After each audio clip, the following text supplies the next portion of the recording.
what I'd like to do is run a snowblower this winter, but I don't know. My doctor says try it, but use your noggin. What's special about running the snowblower? Well, I worked for New York State Thruway for 30 years. In my last 14, I worked in head rider maintenance as a heavy equipment operator, and I was out plowing, and I just like to have my driveway clean and have it bare instead of ice, and then you fall down.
We just wanted to recognize you for everything that you do for everyone else in the community. It was when I had the opportunity to meet you a while ago, and you told me about how meaningful it was to you to be able to get back to participating in the Honor Guard after your procedure. That really touched me. I reached out to the marketing team to talk about featuring your journey, if you will, and decided we needed to include some other people in this discussion and this story. And I just want to say every single person that I reached out to about coming to this event today was more than willing and happy to be here. So I met Mr. Walker way back in February. He was referred from one of my partners who called me, semi-urgently saying, I'm really concerned about this guy. He's not doing well, and he's really exceeded everything I can offer him, and I was hoping you could take a look. And so we got Mr. Walker into our office as quickly as we could, and every time we get one of those calls, we obviously worry. And so Mr. Walker has been living with non-ischemic cardiomyopathy, meaning a heart failure from non-blockages or non-coronary artery disease caused heart failure. We don't always understand or know why these things happen. Unfortunately, a lot of times it's bad luck. I always tease myself and other doctors, and we call things idiopathic, and I think that just stands for idiots. We just don't know. We haven't figured out the cause. I went to see Dr. Greenstein, and he told me I had some heart failure. He gave me some medicine, and I kept going back. Well, then in January I went to see him again, and he says, I want you to go see a friend of mine, Dr. Scott Fertel from RGH. And so I went to see him. I thought it would have been a routine visit. And I walk in, and he says, sit down. And he says, you need a heart transplant, but you're too old. But he says, I can give you a heart pump. And he says, we want you to come to RGH next week and stay the whole week. And they tested me and give me, started through my neck, and then they did other tests. And Friday morning he walks in and says, you're a candidate. This is a proclamation from myself as Senator and Steve Hawley as the Assemblyman representing you in Albany, and it's in recognition of Wayne Walker. So I'm going to start off, whereas the purpose of this legislative proclamation is to honor an individual of the state of New York whose purposeful endeavors serve to enhance the quality of life in the community. And whereas Wayne Walker was drafted by the U.S. Army on Christmas Eve 1963, he was stationed in Ramstein Air Force Base in Germany. After his service, he enlisted in the Air Force Reserve. And so we kind of set off on this journey, this path. We never know where it's going to take us. There's a lot of reasons people are not eligible or are not candidates for certain therapies that we offer. But Mr. Walker was an otherwise healthy guy, believe it or not. He had taken very good care of himself and done a lot of the right things and was very compliant, had excellent family support. And so we talked to him. We said, unfortunately at your age, even though I would love to give you a heart transplant, it's just really not feasible at this point. But that's the very reason that these heart pumps exist. These heart pumps exist for people that are not candidates for a transplant. You wonder what they were going to do next. You wondered what chance you had. You didn't know. If you don't have a heart, you're not here. Out that his biggest driving factor in terms of his prognosis was his heart failure. And so we sat down as a team. I have a huge army that stands behind me that do all the heavy lifting, and they ended up showing him the way the pump works. We walked through the physiology of the pump, why it does what it does, what it can give him in terms of life support, keeping him alive and healthy and out of the hospital, and what his quality of life will be, which is obviously very important. We try to focus on both quantity and quality of life. And again, he was very eager and interested and kept an open mind. It sounds a lot like science fiction when you introduce this topic to someone. It's a mechanical heart pump we're inserting surgically. It has an electrical wire that comes out of your belly, plugging into batteries. So oftentimes patients make the analogy of the $6 million man, which is quite appropriate sometimes for many reasons. Well, I really didn't know. I was just, he felt that this is the best way to go. And I went home and talked to my children, and they said, "Dad, you do what you got to do." Whereas Wayne retired after 30 years with the New York State Thruway Authority.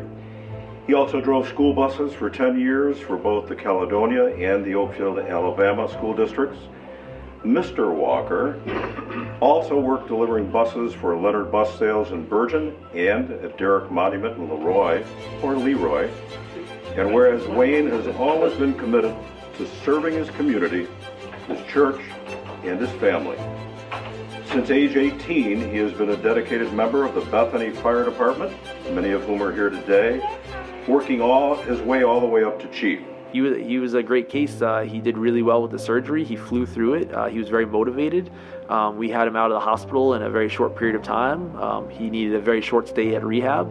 And since then, he's been living at home with really no heart failure symptoms, which is amazing. What does it mean to you, in your personal life, that you are still here to carry on? What part of life do you look forward to that you have been through this? To be here with my family, my son, daughter, all my grandchildren.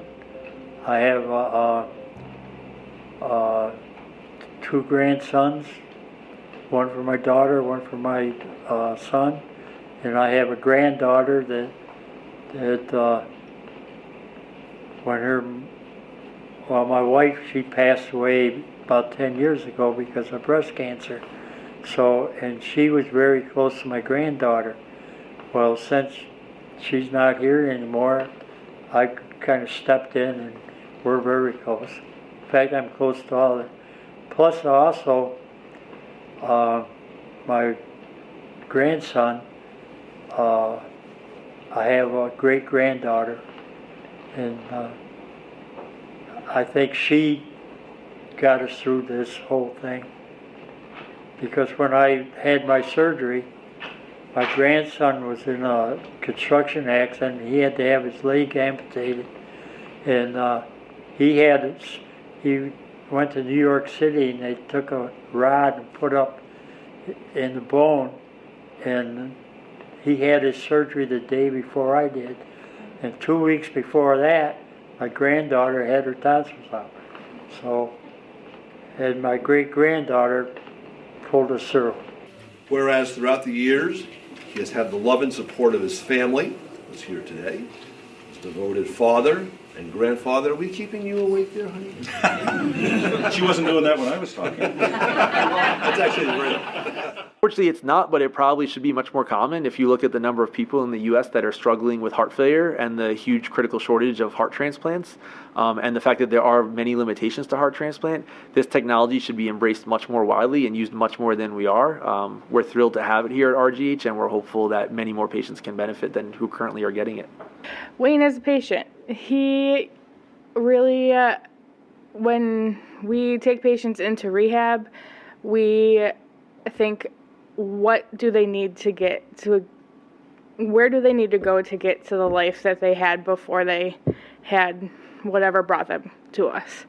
So we work collaboratively as a team, nurses, therapies, our doctors, to help him achieve what he wants to do. Wayne was very, very motivated to get home so he could get back to his life, his family, his honor guard, and I think that was his push behind being in rehab. Why is being in the honor guard important to you, and why is it important to serve veterans?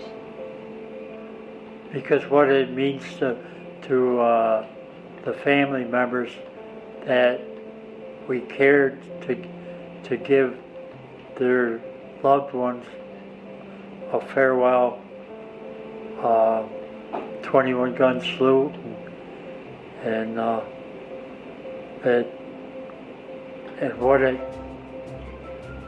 when they come up and thank you for coming, and they got tears running down their cheeks, it's worth the whole thing. And it's just what I went through and what some of these other guys went through during their term or in the service. You never know, and it just, I think it just gives them peace and to know that their loved ones are with them. In January of each year, we give out awards, and we decided that we weren't going to wait till the next January for this award. We have 3 sets of awards. One is called the Paul Demeraux Memorial Special Service Award. I know that's a mouthful. You don't have to memorize that one. And it's given it's not given every year, it's given on occasion when we have somebody who serves with us who is going through some kind of trial or tribulation. And so we decided to move it up to today. So Wayne, I'm not going to try to pin this on you because I know we're in the hospital, but still, I could draw blood. There you go. Thank you. You're welcome. Enjoy working with him. There's not much we've ever asked Wayne to do or asked him to be a part of that he hasn't taken on, finished the task, and asked, is there something I can do more? Wayne, it's an honor to know you.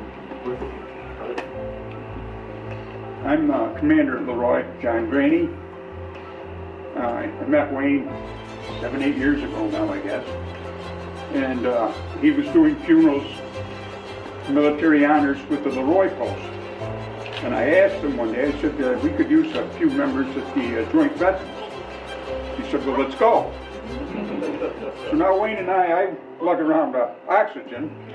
And Wayne's lugging around batteries to keep him going. But between the two of us, we still make it, don't we? We do. And it's always been a pleasure, friend.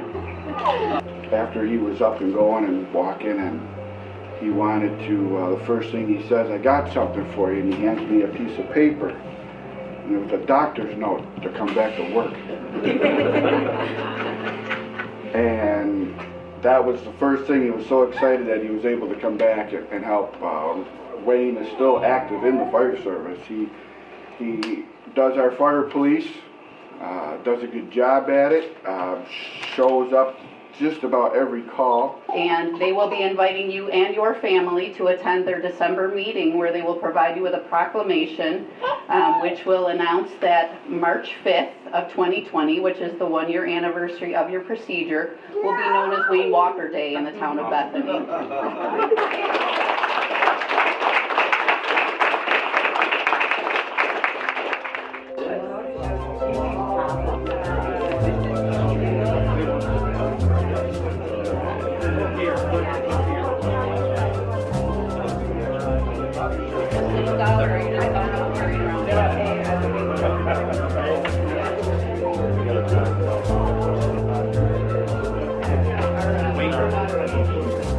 get the first peek.